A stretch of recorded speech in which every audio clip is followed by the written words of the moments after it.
অদ্ভুত ব্যাপার, ওই জায়গাটাতে আমি কেন জানি না ব্লু লাইট দেখতে পাচ্ছি, বাট কোনো ব্লু লাইট নেই ওই জায়গাটাতে। ব্লু কালারের তো কিছু বুঝছি না, ফোকাসও নিতে পারছে না। এবার এটা কেমনভাবে ফোকাস নিচ্ছে, এবার দেখি। সি অন্য কোথাও নেই, ওটা ওই জায়গাটাতে এক্স্যাক্টলি।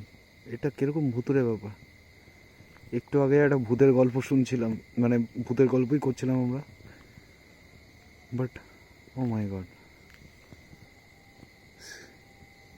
কিছু আছে ভূত, বাকি তো সব শুনশান জায়গা। ও মাই গড, এখন ভয় লাগছে। যাবো, ঘুরে আসবো। না, কপালে থাকলে দেখতে পাবো, নাহলে দেখতে পাবো না, দ্যাটস ইট। চলো।